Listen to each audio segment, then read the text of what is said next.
Welcome to Future Role Model, a podcast that praises the unconventional role model. But today is a very special episode because this is the first and only so far BOSScast. I am sitting here across the table in a perfectly Lysoled room with my boss comedy partner, Courtney Scheuerman. What's up, mama? What's up, mama? What's up? How you doing? We are so excited to be doing this because we are planning to start a podcast together. Yeah. So this is our first test run of this, which everybody knows that we are actually friends. So it makes it easier to do a podcast with somebody you actually like hanging out with all the time. Yeah. But yeah, I mean, we're excited to tell the story of Boss and how it came to be and like fuck around a bit talking about our lives as women in comedy. Love it. Yeah. Yeah. We were talking, you were over at my house a little bit ago, and we were talking about how we've known each other for all these years, but we never really like got the story of how we both started comedy in different cities. And I wasn't around in the LA area when you first started comedy. Right. So I'm curious to know what the scene was like back then and then tell you a little bit about the Chicago scene when I first started. Because when you said that earlier, I was like, that's so weird because it's what brought us together was comedy. I know. And yet we were just like, man, who cares? We never, it's like meeting somebody at work and you're already like, well, yeah, we're already at work. So why do we need to talk about work? Exactly. You go out for drinks and you're like, well, I'm not going to talk to you about fucking work. Yeah. I don't even remember the first time. Do you remember when we first met? No. I don't either. It's one of those things, especially like in comedy where you're just like, and then they just like appeared. Like I just started seeing them every day. Yeah. And to the point where like we talked about this, but women are never really on shows together. Right. So we would see each other at like other shit, like Tiffany's taping. Right. With her first special, like we saw each other there. You kind of came up and like flicked my butt cheek. And like that's it, just like we're in a locker room, like that's how we interact with each other as women in comedy. We're nipple. Like, what's up? Let me just honk your tit for a second real quick. And that's our interaction. Yeah. So I mean, God, do you know when we first met? Do you have a picture of that in your head? No. I guess it's also it's literally like other women just evolve. Like seeing them on like show lineups, you know what I mean, or like their pictures on Instagram on being on other shows, and you're like, oh, okay, this person's a comic now. Yeah. When you see them enough, you're like, okay, they're not going anywhere. All right, they're in. But like, okay, so you've been doing stand up for 10 years, and I've been doing stand up for 10 years, right? So 10 years ago, Los Angeles scene was very different. Oh, yeah. Yeah. Well, but also bear in mind that we've been around long enough now to be that person that people see on the flyer and are like, all right, they're not going anywhere. Right. You know, because when you're first starting comedy, people keep thinking, how long is this fucker going to stick around? Yeah. Like I think that when I see new people starting, I'm like, well, call me 5 years in. Yeah. And then you also kind of just hope that a little bit too. Like such a hater. Natasha, you're not supposed to say that. I like to be supportive, but also you kind of just rely on like 50% of people that start comedy for sure are not going to keep going beyond a year. Yeah. And like, that's fine because you just weed yourself out by like natural selection. I'd say like half the women that I started with that I knew like coming, you know, the first like 2 or 3 years, I'd say. Yeah. I think like the 3-year mark is really when you're like teetered. Yay or you're nay. like, I'm not going to make a living at this. It's like selling real estate, guys. If you haven't sold a house after 3 years, you're going to fucking stop. You're giving up real estate. And then you're going to continue for another 5 and still never sell a house. So. And you're just going to go be a salesperson in B2B. Right. But yeah, I mean, who did you kind of start with that's still around? It was Mike Lenoci, John Campanelli. Mm-hmm. Not women. Not women. Like Amy. Nicole Amy. Oh yeah. Nicole Amy Schreiber. Melissa Villasenor. Oh shoot, yeah. Yeah. There's a lot. That whole generation. A whole chunk of people. Yeah. Yeah. Around the same age range. Mostly at the Comedy Store, or where were you hanging around mostly back then? Comedy Store was my home. Like the first 5 years. I was there pretty much every day. I started when Tommy was there. Oh, I know. I know, old Tommy. Yeah. So many good lessons from him. Mostly hairstyles. Yeah, a lot of personal lessons from him. But yeah, I mean, the Comedy Store was so different then. Going there on Sunday and Monday nights. Actually, yeah, no, I'd say like my second year, they added, because it wasn't always Monday and Sunday. It was just Sunday, and then Potluck, they added right? Monday. Yeah. So then there was 2 potlucks. Yeah. And I remember when I first moved to LA in 2011, like even just getting on the potluck was such a big deal back then. Yeah. And I got on it a number of times. I got on it a number of times. The Comedy Store has gone through so many cycles even just since I've been here. And I didn't even start there. I didn't even have like a home club in Chicago when I started, to be honest. Really? The Laugh Factory wasn't... The Laugh Factory didn't exist. Oh, that's right. why when I was talking to you earlier and I was like, the Laugh Factory Chicago has been so good to me and I love them. They don't even have a reason to be. It's not like I like was birthed in their club. I was totally thinking, I was like, oh yeah, because that's it was a completely different space. It was called the Lakeshore Theater before when I was there, and I think I played there once. Really? Oh, but it still was a comedy club? It was a multi-use club. It was like a theater. Theater. A theater. Theater. It was really fancy. It was really run down. Was it? And I remember some publicist lady, I don't know if it was like this here in LA, but when I first started in Chicago, there was all these people that were publicists that would like rep comedians. And so from a young start, I thought I was like cool because I had like a publicist and this other publicist that wanted to rep me. But like, what did that even mean? And there was nothing to publicize yet. There's so many. There's a few of those. What do you have publicity for? You've been doing comedy for like a year. Yeah, no, there was managers. There was a lot of managers. Oh yeah, at the Comedy Store. And managers. No, they'd come up and ask you like, are you looking for representation? And it was like, to rep what? Like my 5 minutes at the Comedy Store. You know what I mean? Yeah. And so we had a lot of that. Like Chicago had a different kind of riffraff than LA. Because LA riffraff, at least like they're probably adjacent to somebody. But like people in Chicago, because it was a much smaller market then, could just like make up a title and you would just believe it. Right. They'd just give you a card and be like, I rep you now. And you're like, oh, neat. Wait, so you had a publicist? I had a publicist. Have you guys been in touch lately? And like, yeah, we talk all the time. Oh, that's good. That's good. Do they know about this? Yeah. He's actually is sponsored by. I shouldn't say his name. I don't even know if he's like around. I don't know. Right. He probably sells real estate. But yeah, I mean, we basically, when I started in the scene in Chicago, it was just mics. It was just open mic scene. Yeah. Which, I mean, I guess is kind of what the potluck is, essentially. Yeah. Like a nicer version of that. No, I mean, it's an open mic. Yeah. But with like the potential of actually becoming more than that. I mean, the open mics that I did were in like straight up basements or people's houses. Right. But they were really cool. I think it's like that anywhere out of LA. Uh-huh. Yeah. Yeah. Well, there just wasn't as many. Now Chicago's like full of clubs and really cool alternative shows. But yeah. Do they have a big alt scene there? Yeah.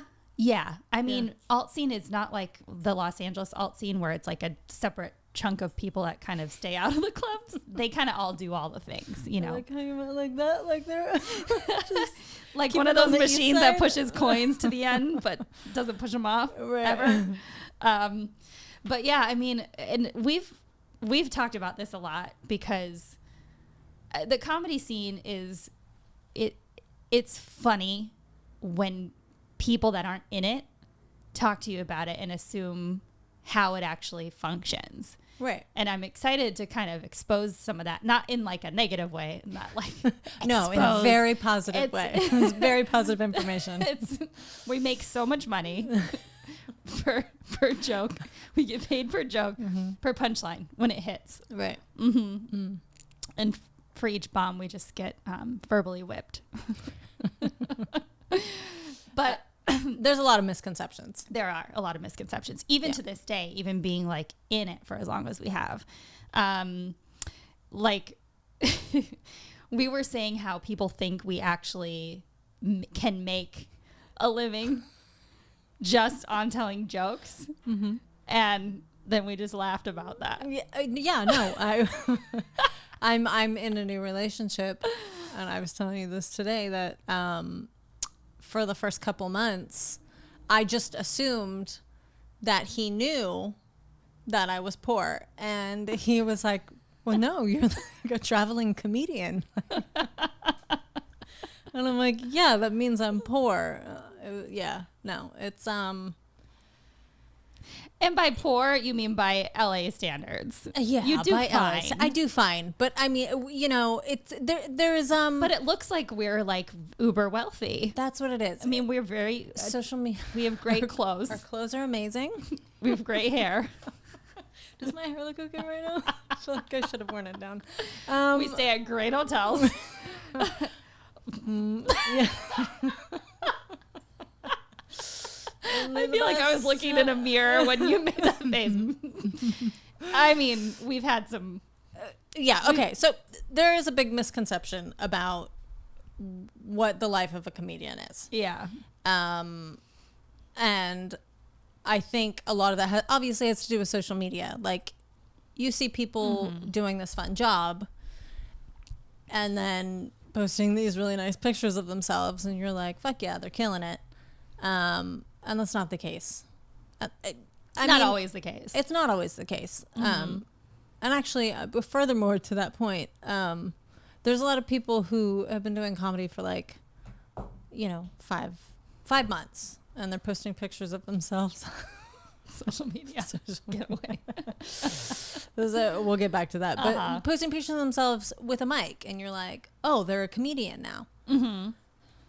That was an Instagram tangent,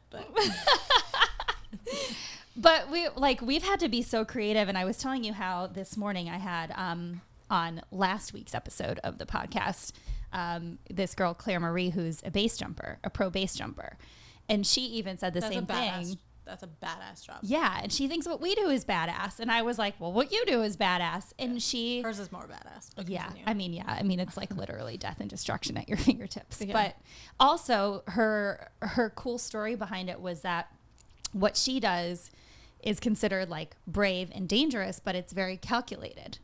And there was a lot of things that she was saying about it that actually matched up with like how we feel about our job. Like it's people see what we do as brave, and like, a lot of people can't do it. They could never imagine doing what we do. Yeah. But, what we do is also very calculated in a lot of ways. Very calculated. We're always calculating. Very calculated. Yeah. Me and my red sideways stripes was so calculated. It's very cute. But, and like her and I were talking about how in order to make a living doing what you want to do, you have to learn how to be creative with how to make money in that space off of a lot of different types of partnerships or brand deals. For us, it's being able to write, being able to act, being able to direct, produce, to create our own deals for things. Yeah. And that's how we survive. It's not the act of actually the transaction of telling a joke on stage. Right. Well, I think it's any kind of live performance. You have to, in order to eventually make a good living off of it, you have to have exposure in other realms, whether it's a podcaster, you know what I mean, being on a TV show or selling a special, which can then be played to the masses instead of just that small live arena, because. I mean, people just aren't going out to live things, you know? Well, at least not now.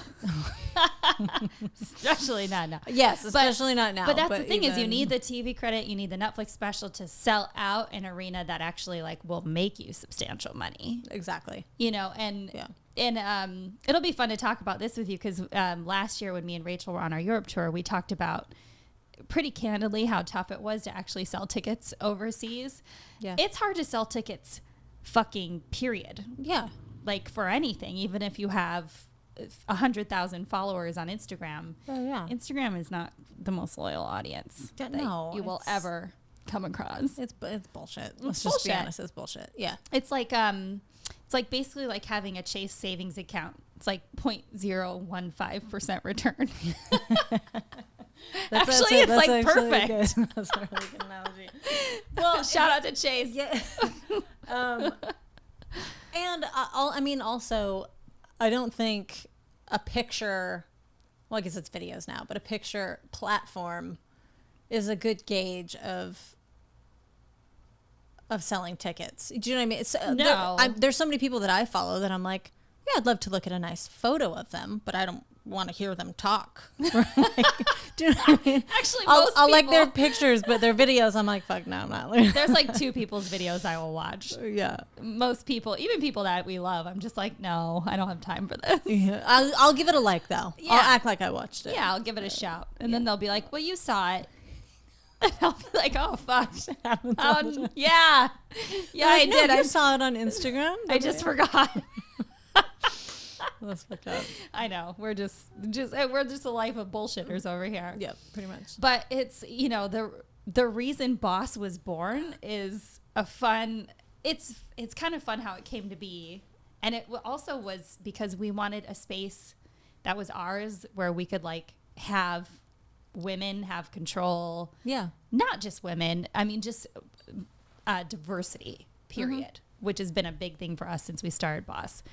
But Court and I were talking about this earlier. So in 2018, I had talked to like you, Rachel, Jacqueline, Dana, like a bunch of women in comedy on separate occasions. And the common banter that we all had was, oh, we just never see each other. We're never on shows together. We never see each other. So then I went to that place, Isabel, that had like that cool outdoor patio. And the GM was a woman. And I was like, can I start hosting a Monday night once a month, like women in comedy mixer, and we just like fucking hang out, and you'll have just a bunch of cool, funny broads hanging out here? And she said yes. And so we started doing this. We did it. I think we only did it for like 4 or 5 months, but it was really fun. And the turnout was like anywhere from 25 to like 50 women that would show up over the course of the night. You came to one. No, I didn't. You didn't? Yes, you did. No, I never. You didn't? No, Oh, because you're such an ass. my acting studio was on Monday night, so I never made it to one. Blah, blah, blah, blah, blah, blah. No, I didn't, but... My acting studio. I don't mean to drop names here, but from that... Are you okay? Yeah, I'm stuck on something. I'm good. I thought your dress was falling off. From that, yeah, it sparked this conversation about us starting a show together. So we went to the Comedy Store, start of 2018. By the way, before, like when I first moved to LA, I had a show at the Comedy Store. Oh, that's right. I had Deep Dish Saturdays with NPH. I love it. Because it was. Love it. So then that was. Thin crust. Yeah. No, it was all about the Chicago peeps. Right. But I started that when I lived in Chicago and flew out every month to run it. You're so crazy. I've always just decided I'm going to do something and then I just fucking that is one thing about you. Like when I first met you, I was like, I actually don't know a human being that like the term hustle applies more to. Yeah. But anyway, continue. Yeah. And we'll get to that too, because we've had to hustle so differently to like do what we do. But so I had that show for 3 years and it was monthly. And it's weird. You never had me booked on it. Yeah. Cause you were just another cute chick. I mean, I'm not going to support cute women. Just kidding. No, that show though, all I knew was Chicago comics. So that's why I named it Deep Dish. And I was trying to like give a space for comedians I already knew from Chicago and people that they loved in the spot in LA LA. scene. Yeah. And people that were in town visiting from Chicago. Oh, that's smart. So it ended up always being really packed because Chicago people will like help you push a show. Like Chicago, we bark for shows and stuff all the time. Mm-hmm. So if they're in town and you're like, let's fucking push it out to our fan base, and like we'd go flyer in Santa Monica and shit. Really? Oh yeah. Damn. Yeah. Shout out to XL and Jay Washington. Jay Washington was one of my peeps before he moved here. And so like we would just go and hang out. I would just hang out with like big Chicago dudes. Yeah. And people would feel very intimidated, and then they'd come to the show. That's fun. Yeah. So I had that show. And so I felt like Comedy Store was like my LA home when I first moved. Mm-hmm. But then, like Comedy Store has gone through like a couple rebirths. Yeah. So there was a chunk of time where I felt like the Comedy Store was just not my bag. So when we talked about starting a show, when you had brought up doing the Comedy Store, and I was like, yeah, I guess I'm ready to go back there. It's not that I didn't hang out there. I just wasn't like there as much. Yeah. And so we started at the beginning of 2019. Mm-hmm. And I mean, right now, obviously it's on pause because of death and destruction. But we did a couple virtual ones this summer. Yeah. The virtual ones I'm not so keen on.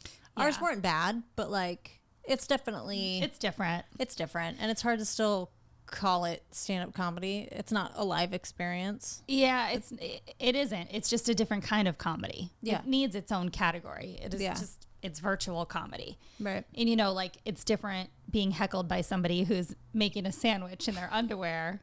Like my dad. Yeah. My dad did that.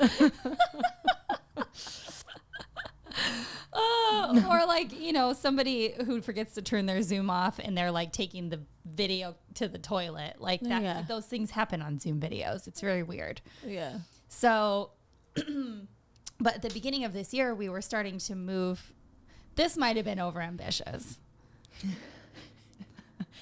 Nah. But No. we were going to do it. So beginning of this year, we decided we wanted the show to be bi-coastal, or maybe I did. Maybe I really pushed for that. No, I was totally on board. I know. Yeah, I was on board. Sometimes I'm a pusher, but You got to push. yeah, push. So we started doing a monthly in New York as well. And the West Side Comedy. West Side Comedy Club. Speaking of hotels, the first one, it was like dead of winter, and we couldn't get a hotel partnership yet. Oh, We didn't have our Moxie deal yet. Yeah. We did the second month, and we had stayed in a really nice hotel. Yeah. But the first month we did it. What was the name of that place? Oh my God, it was in Queens. It was in like the hood. It was in like the Queens. hood, and we picked it because we thought it was like. We thought it was going to be nice. Like parts of Queens are nice. Like Astoria is nice. Yeah. But I forget that about those certain parts of like Queens and Brooklyn. Like if you end up in like Brooklyn's so fucking big. Yeah. That if you're in like the edge of the wrong neighborhood, like you're not in a good spot. Yeah, no, we weren't. We were not in a good spot. We were Yeah. like walking through crackhead territory every single day. I just like, you just walk into certain hotels and you're like, I'm not going to touch anything. Yeah. I think this place was almost like a hostel. Yeah. Yeah. It had a hostel feel to it. Yeah, definitely. Definitely. And the walls were just a little bit coated and stuff. Schmutz. There were schmutz on there. Yeah, it was disgusting. But we ended up getting a deal with Moxie. Yeah, for the next month. Which hope we can continue with. We will. We will, definitely. Shout out to Moxie. Yeah. But we were staying at Moxie when COVID hit and shut us down. Right. Mm-hmm. That was, I feel like that's a story, where people are going to be like, well, like, where were you when it happened? And that it's so specific. Like we were on our way to our show. Yes. That night we had stopped at a bar. Mm-hmm. We stopped to see my friend Ben. Right. Which shout out to him, but He's the one who introduced Claire, who I had on the podcast this morning, last week's episode. Oh, cool. So Ben is a producer in New York, been one of my friends for like 6-7 years. Yeah. So we met him for a drink pre-show, and yeah, we were like, we weren't really taking the whole thing seriously yet at all. I was actually mocking it on the way to. We mocked it the night before. Remember, we went and got drinks and like put on the shower caps as masks, and we're like, so bad. We didn't know yet. Looking back at that stupid video, like, what assholes, you know what I mean? Oh, we're total. We're total assholes. It is one of those things where you're like, oh, you laughing now, fuckers? Like, no, I remember sitting in the airport, and this is horrible, but I mean, this is what happens when you're misinformed. We're sitting in the airport, and there was an Asian man who had a mask on, and his baby, who also happened to be Asian, had a mask on as well. And I was on the phone with my Asian boyfriend, and I was like, you guys are so stupid. Oh my God. No, I because the only people in the airport that were wearing masks were Asian. Yeah. And he was like, you're an idiot. Like, this is a real thing. And I was like, it's not. You guys, like, they're all just one. No, but he was like, you know, the people that are walking around with masks on right now are the ones that have the right information. Yeah. And it was literally 2 days later. Well, and they've been through that before. Yeah. Their culture is smart about not breathing on each other. Yeah. And also, I mean, getting ahead of it, which obviously we didn't do. Well, and obviously, as Los Angeles has seen, we've failed at that pretty hard. Yeah. But yeah, we got to New York, and like, we were there for a 48-hour span. So when we got to New York, nothing. No, there was no concern. Everything was fine. Normal. I was still making fun of people. Yeah, and me too. And then we went out and had drinks, or I had a drink, and we did the whole like little video thing, like making fun of the whole panic about it. And I remember even putting on my story being like, I grew up eating shit-covered fruit on a farm.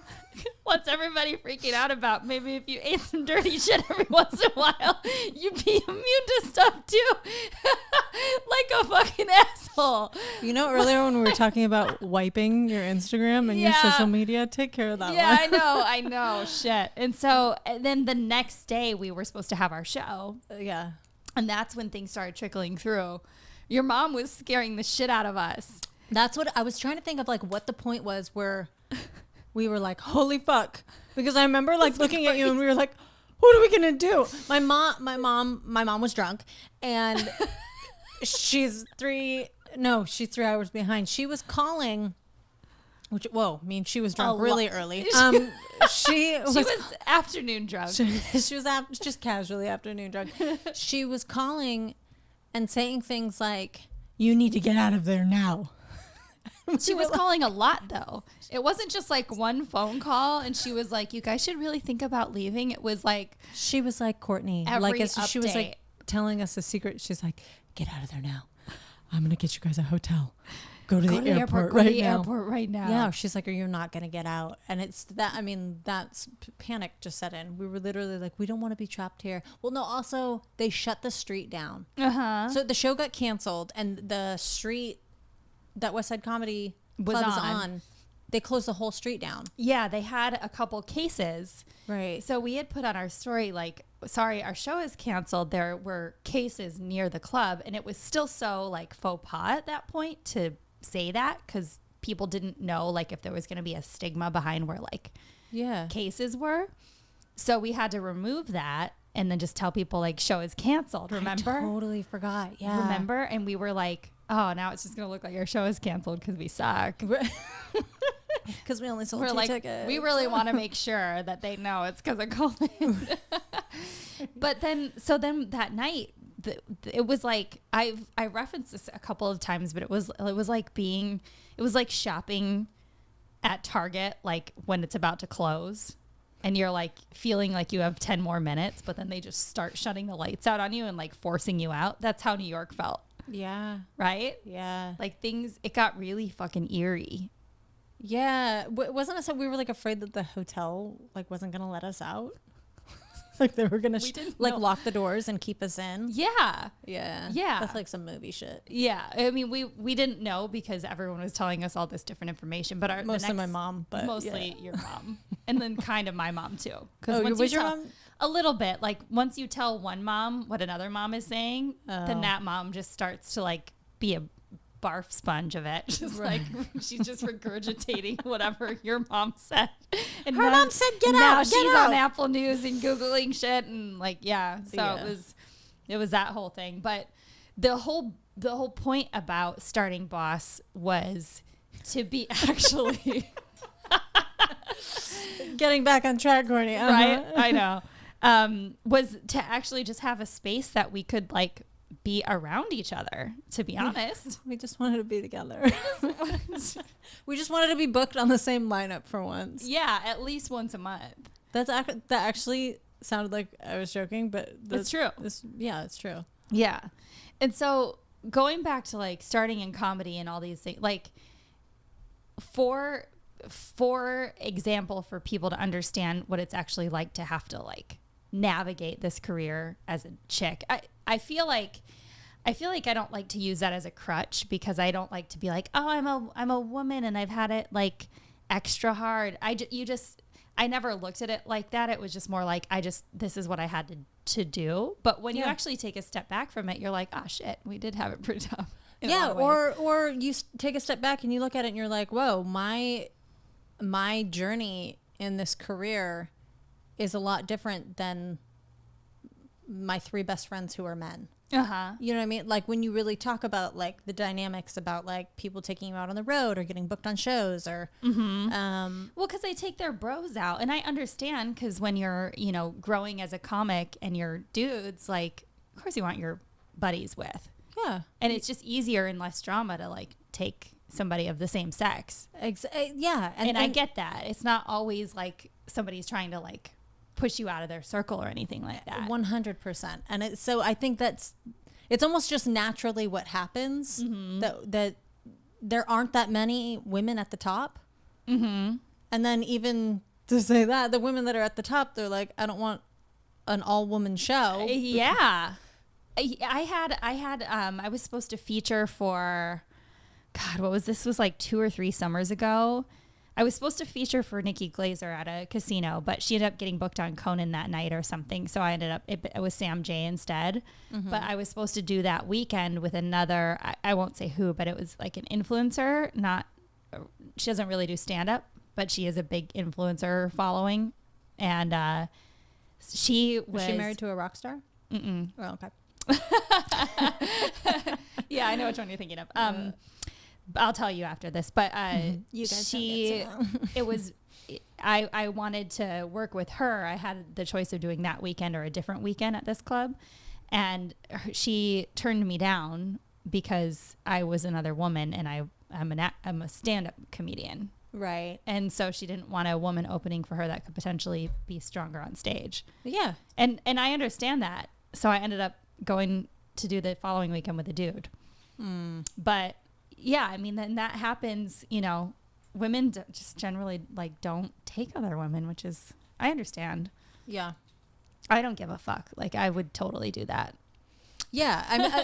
I mean, the women that I have worked with and opened for don't feel that way. So there are, Tiffany Haddish, Ida Rodriguez, they both take women out and they're very, for sure. And actually they have had men open for them, but definitely more women. Mm-hmm. So I feel like we've had to be more strategic about our careers. And by that, I mean, we've had to avoid certain scenarios because we didn't want it to make us look bad. Mm-hmm. And then we have to be smarter about how we get ourselves work.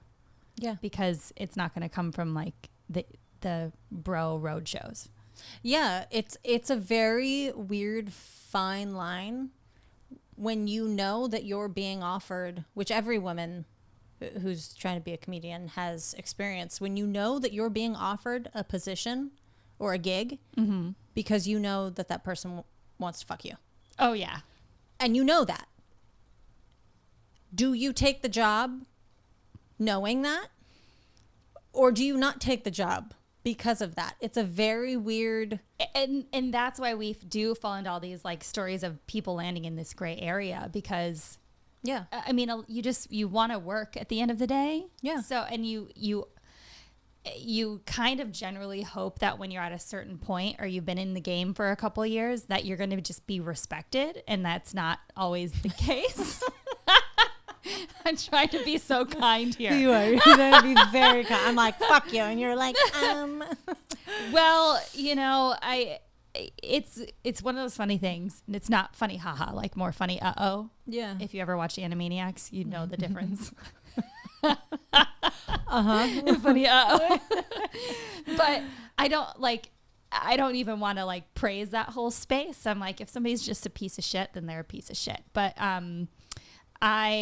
I feel like the navigating of that, like that's one thing that I was grateful that I was in a long-term relationship for since I moved to LA. Yeah. Because it was kind of an excuse for a lot of stuff. Yeah. Like if I didn't feel comfortable with an offer, then I was able to just blame it on my relationship or blame it on, oh, we have something going on that weekend. I always had like this kind of you know. Well, and I'm sure it also helped for any like prospects, like any guys being like, oh, you know, like she's not available. She's not available. Mm-hmm. Yeah.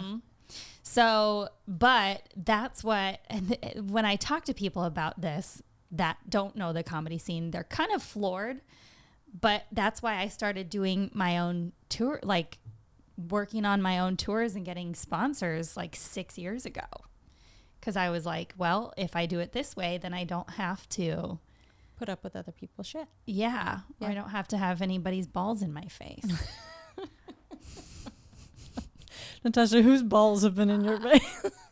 I don't want to talk about it. Okay. Yeah, We'll save it for another one. But mostly, no, I mean, I just didn't want to have to deal with any of that. Yeah. And so my experiences have been pretty like smooth because I just did my own thing, you know? Yeah. And so I don't think people really realize that you have to kind of do that in order to make yourself feel safe. I learned that a little late in the game.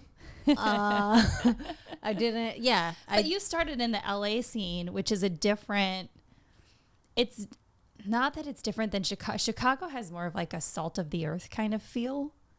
Yeah. LA is very different to start in because like even you saying like when I was like, well, no, the Comedy Store is an open mic. As soon as I said that and I heard myself saying that, I was like, no, it's not. No, it's not. I would never do new material at the fucking open mic. Yeah. Because it's a show. It's a competition. I would actually be more nervous about potluck than performing at the Irvine Improv. You know what I mean? Like featuring for somebody. 3 minutes to get your name on the wall. Exactly. Yeah. You know, I mean, it really is like, it's like a competition. And the difference being like, you know, you do bar shows and anywhere outside of LA or New York. Mm-hmm. And it's not like, oh, you know, so-and-so could be in the audience tonight. There's a weird pressure. Yeah. Your second time going on stage, you're literally like, this could be the moment that changes my life, you know? Uh-huh. And it can. Like that's reality. It really could. Yeah. And there is that in the other cities too, but it's just more chill of a thing. You know, I feel like in New York, well, New York is just such a different scene altogether. I feel like it's just revered in a different way. But in Chicago, that's why Chicago comics get so good, because nobody gives a shit if you're just up there rambling and figuring shit out. I almost never go to a Chicago show and see people doing the same shit months later. Really? And people are just more open and accepting to like new material. That's why I'm excited to re-debut this week in Chicago. Oh, that's for the first time in 6 months, because I feel like I can go on stage there and just shoot the shit and it's fine. Yeah. There isn't that kind of pressure. Yeah. You know? Yeah. So you already did a show in the COVID era. I did. You did Arizona. I did. House of Comedy in Arizona, yeah. What was that like? It was weird. It was weird to be back.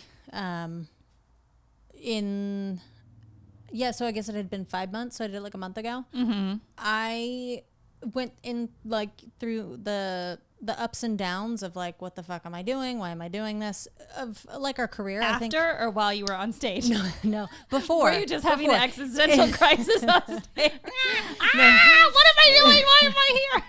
No, in the past 5 months, I think the whole COVID quarantine has put a lot of people looking at their lives and what they're doing with their time and being like, just reviewing. It's given a lot of people downtime to be like, am I actually happy and what am I doing? You know, what I'm doing with my life? Why am I doing it? And I was definitely having that. And when I thought about comedy, I was just thinking about like all the hustle and all the negative shit about it. Yeah. Probably because my mindset was just in a quarantine. Yeah. But after that first night, getting back on stage, I literally said, I dorked out. Like I said to the audience, I was like, this feels so good. Like I was like, I was like, how did they respond to that? Was it like were they appreciating like your genuine like, yay? Yeah, it was actually one of the funnest sets that I've had that first time back on stage. That gives me hope. Yeah, because you could just feel it. It was like, this is what stand-up comedy is about. I'm having a conversation with people, and although they're not talking back at me, they are talking. Like their energy, the vibe in the room, they wanted to be there, I wanted to be there, and it was like we were all just hanging out and having a good time. Yeah, and that's what I'm looking forward to. Yeah.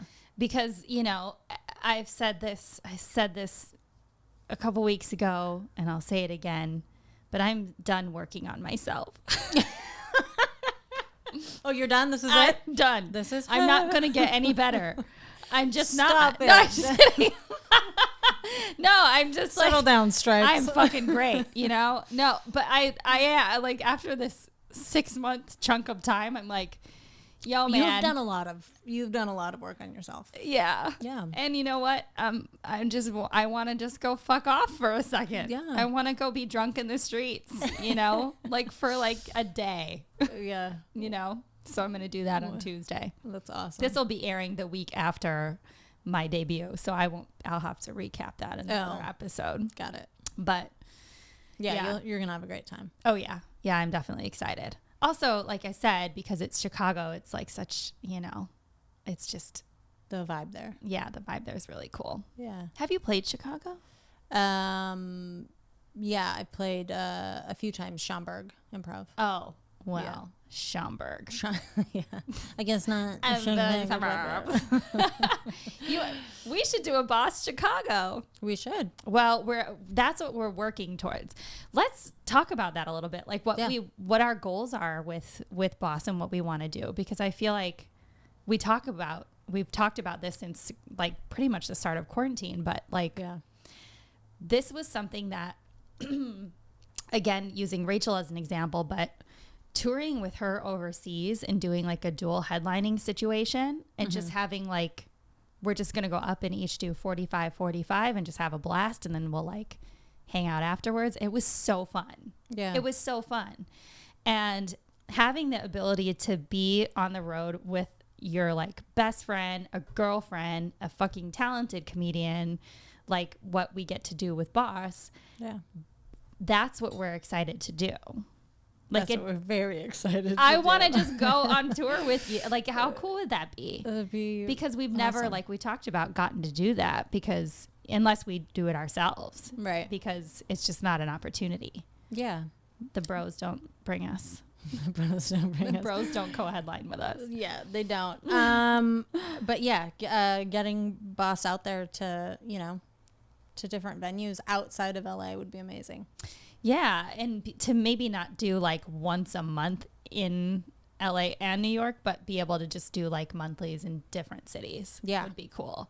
Yeah. And do a live podcast after or whatever we want to do. I think that would be awesome. Yeah. Live podcast, a live show, and then live podcast. Live podcasts are becoming a thing. Yeah, you know, I've probably been on the record talking shit about them. You better scrub your socials I gotta fast. scrub my socials. No, but because the idea is like, why would you want to sit there and watch two people talk to each other? But and honestly, I had such a negative thing towards them. Like, I just did. And maybe it was because, like, the couple I had seen, it was like, we get it. You know what I mean? Well, and also, like, certain people are, like, gossiper type of, right, and that's not really our speed of what we listen to. Exactly. And there's not a lot of duo besides the girls from Guys We Fucked. There's not a lot of girls that tour together that are strong stand-ups that also have a badass podcast together. Mm-hmm. Like Christina and Corinne are pretty much the only ones I know, I think, right? Yeah, I shouldn't Duos. say, because I haven't as really far as what I looked listen into to, it. I guess. Yeah. That are both. Right. And I think it's a cool opportunity. Yeah. To just be able to, like, go with your homie places. Yeah. I just like want to go with my homie with places. But yeah, incorporating the stand-up comedy, that would be a dream. Mm-hmm. Yeah. What is your dream, Courtney? What are your hopes and like dreams? My dream last night? Did people ask you what your 5-year plan is all the time? No, they don't. Why do people ask me that? I don't know. All the time people ask me that, and my answers are never what they want to hear. I feel like we did just talk about this. Oh, we did an interview with each other. Oh, yeah. Okay, So, yeah, we had to interview each other. And did For I Native ask you Society. that, or did you ask me that? I think you... Or we asked each other that. Did we ask each other that? Maybe we did. We need to read our own articles, for fuck's sake. I didn't even I have no read it idea when what it you came said. No, I read your answers. I read yours. So didn't read mine. You should But I liked the post. No, I did read yours because you gave me yours first, and I had to make my questions for you, remember? Oh, okay. So I definitely read yours. Yeah. My 5-year plan, to definitely continue in this hustle. No, to continue pursuing what I love to do, which is stand-up comedy, performing live. Mm-hmm. And, taking my material and building a brand around it. Mm-hmm. Yeah. And I think that's what we're both doing in our own ways, and then together as well. Yeah, definitely, like, in my own way, but together having a badass partner. Mm-hmm. Yeah. What have you been working on in quarantine? Myself. My surf skills. My surf. I've been surfing a lot. Mm-hmm. I've also been working on a one-woman show. Yes, that's what I was hoping you'd bring up. Yeah. I've been working on a one-woman show that I had actually had written. It wasn't ready to be produced, but I was finished writing it in January. Mm-hmm. And was looking to open it in, like, I think in some article that we also did as well for something else I had wrote. Yeah, it's that you were planning. Yeah, it's going to be previewing. Because you were planning to release yours this year, and mine was supposed to debut at Edinburgh this year. Right. And thank fucking everything that this year, like, derailed both those plans, because I feel like what we're redoing is definitely way better. Absolutely. But it's also funny how our stories completely changed. I know. Which then it makes you nervous of, like, when is the story ever gonna not change? Yeah. Yeah. I mean, I guess that's kind of the whole game, isn't it? Right. Yeah. But yeah, you're still working on your show, right? Yeah. I mean, I might just do a whole different Diary of a Bad Fiance as a title even doesn't hold water anymore for me. I'm not a fiance anymore. Yeah. Yeah. So that was going to be my show. It was going to be about that experience and how, like, I sucked at how, like, my dark sense of humor about how I didn't think I was good enough at being a fiance. A fiance. Mm-hmm. And then it turned out I was right. I was so fucking bad at it that I stopped doing it. So you got fired. I got fired. Well, I guess you quit. Whatever. Fired on say. Right. That's so stupid. That's pretty stupid. That's really dumb. Can I slap myself for that? But yeah, our stories did completely change. Yeah. Do you know what direction you're taking yours now, or is it just being like rip and a whole new thing? You will. Yeah, my story was about an 8-year relationship that I was in, and it included that person so much in it that after doing all of the work on myself, I was like, I don't want this fucker in this anymore. The story isn't about him anymore. And it glorified that person too much. Also, you had told me this over the phone, and this is what I really liked about your perspective on it now, but you were feeling negatively towards yourself about what you were writing before, like depicting yourself and feeling negative or like guilty or just whatever it was, like about your own choices, your own actions. And now after some time in perspective, you realized that's not the case. Yeah. You're not the asshole. Right. I'm the hero. Yeah. Ta-da! Yeah. But I mean, that's a good realization to have because, you know, you placate to these things. And that's what I was kind of doing too. Like our stories weren't the same, but they kind of paralleled a lot of ways. Yeah. But I was like trying to play up this snarky side of me, making myself look like the bad person when I just wasn't happy.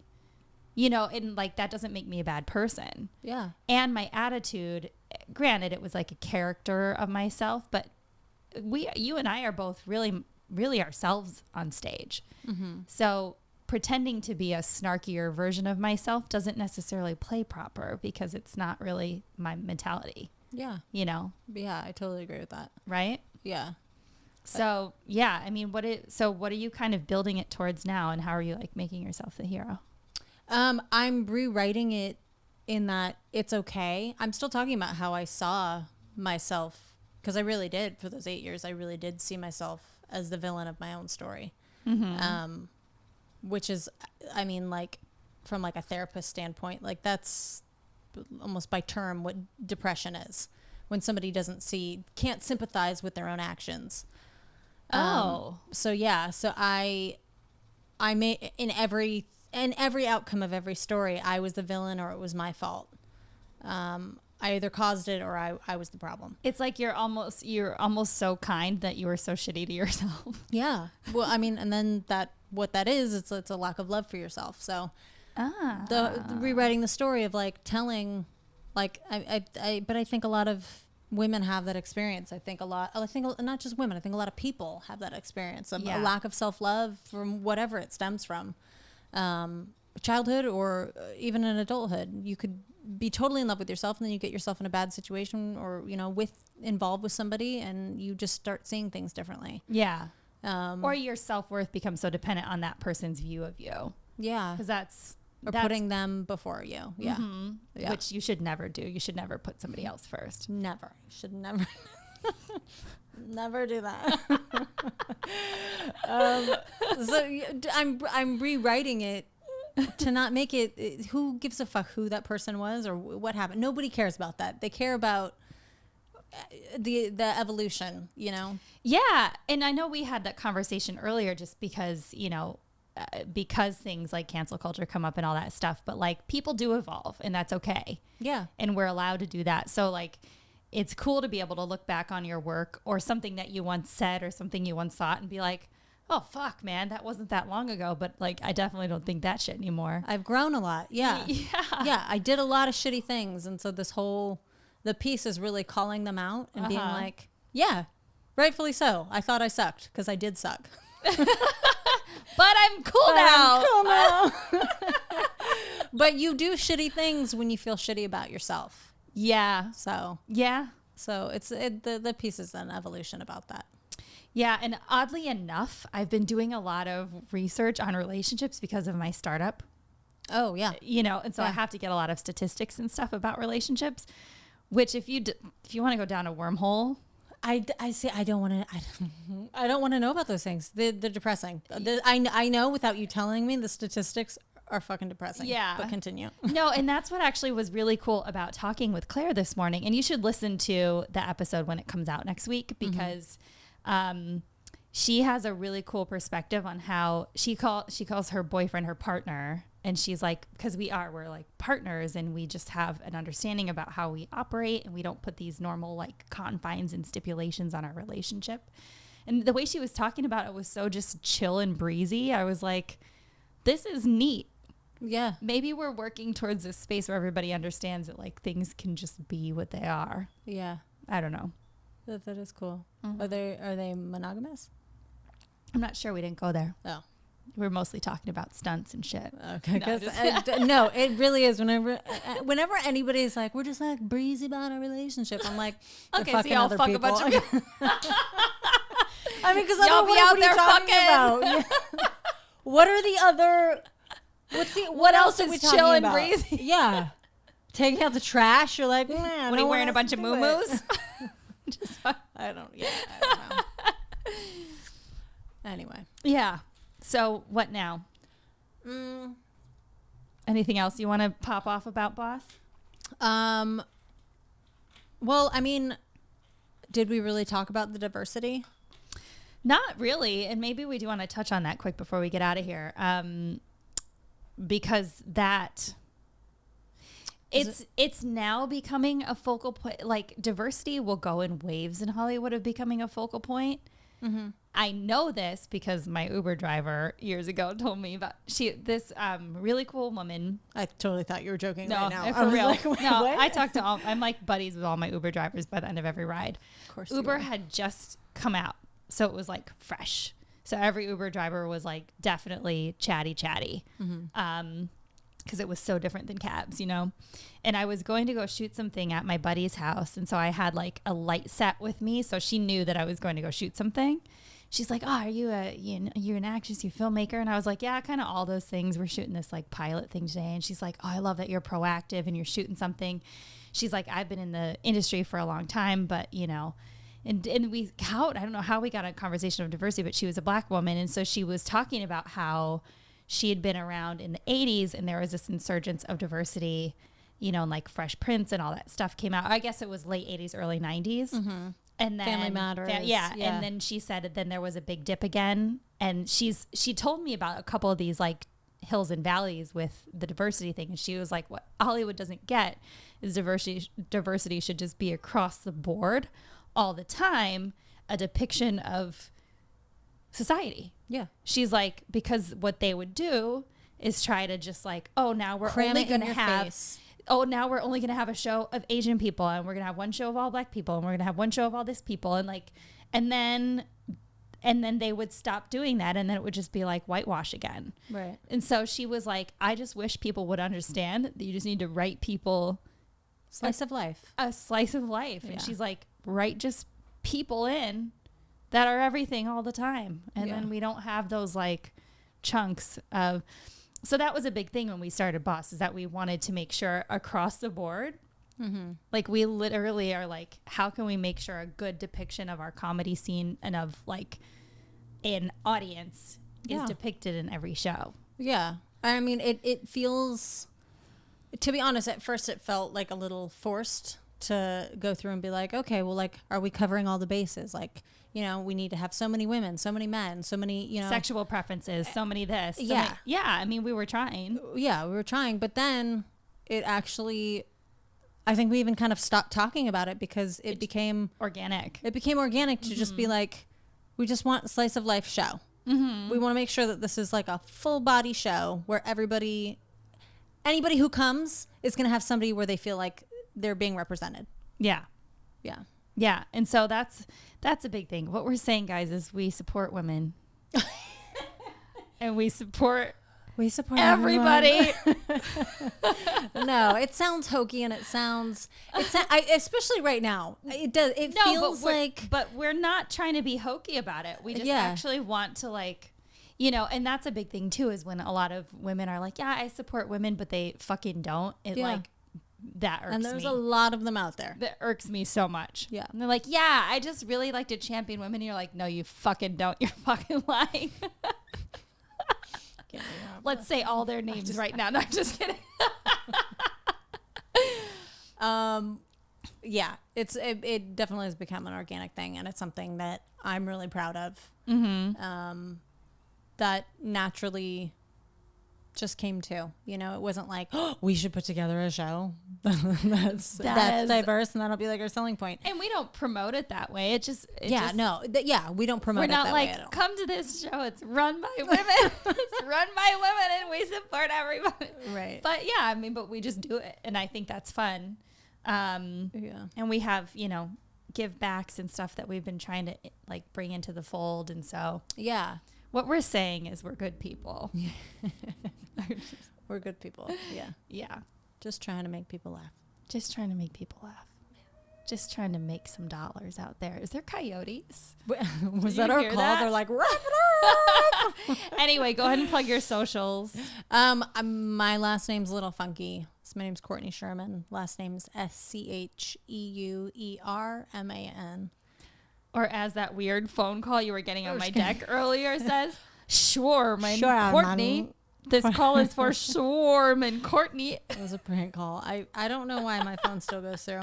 But I'm on Instagram, Courtney Scheuerman. And I just started Twitter back up. You did? I did, like a couple days ago. Oh, I know. Oh. So I have 4 followers, and this is really exciting. I'm gonna get back on there. Get another swing. Get back on the saddle. Yeah, I was just so over it. It just seemed like such a negative hub, and I was like, you know what? I don't even need to be here. But I haven't tweeted in so long. I mean, things that I put on Instagram go there. Yeah. When I first started Twitter, this is really funny. I started Twitter drunk at a bar in Chicago. Of course you did. And I spelled my own name incorrectly. And I was wondering why nobody could find me on there. Stop. And that was your handle? My handle was supposed to be NPH Comedy, and I wrote NHP Comedy. 3 letters I couldn't even get in the right order. I hope you kept it, because it's just a funny story. I fixed it. Okay. But after like months of not being able to figure out why nobody was following me in the Chicago comedy scene. Also, it was what was Twitter back then. Yeah. What is it now? I don't know. Twitter's not going anywhere, so you have to have Twitter. So mostly for news. Yeah, mostly for news. or for jokes, which is apparently what we're supposed to be doing. Is that what we do? Sometimes I forget. I do. Yeah. I'm just trying to look cute. It's holding court. Yeah. That's what you put? Yeah. That's what you put? And I spelled it correctly. Because people can spell it. Yes. Holding court. Yeah. Yeah. And my Twitter and Instagram is NPH Comedy. I actually considered changing it to my full name, Natasha Pearl Hansen, on Instagram. Because I see people doing that now. Getting rid of their whatevers. Comedy. I own Natasha Pearl Hansen as well. Oh. So yeah, do that. I want NPH. I want Neil Patrick Harris to just give up his fucking title. That's hilarious. Hey! I thought about putting NPH like she NPH or something stupid like that. That's funny. She NPH? She NPH. She NPH. But yeah, NPH Comedy on everything for right now. NPHcomedy.com for all the upcoming massive touring that I'm doing, not in COVID. Stop it. Next show I have live on the books besides Chicago, live, like in person, is DC next spring. Headlining. Did you just say next spring? Yeah. You're putting it out there now. That's why I'm laughing about it. I send people to my website for nothing because it's like, oh, well, you got 7 months to plan. Oh, my God. My DC We'll get show. back. We'll get back before then. We will. Yeah. No, things are starting to kind of creep up. But, we just don't know. Well, and we're talking about putting together a live show maybe on Boss Day. Yes. Yeah. National Bosses Day is mid-October. Was it October 16th? I was going to say 16th or 17th, something like that. Yeah. But yeah, the reason I know it is because I was in CVS and there was an International Bosses Day card section with one card in it. I was like, really this day definitely was just made up like recently. That's really funny. One card. And I just took a picture of it and sent it to you. I was like, I feel like this is when we kick Boss off back up. Yeah, maybe we will. Maybe we will. Yeah. All right, guys. Peace. Peace.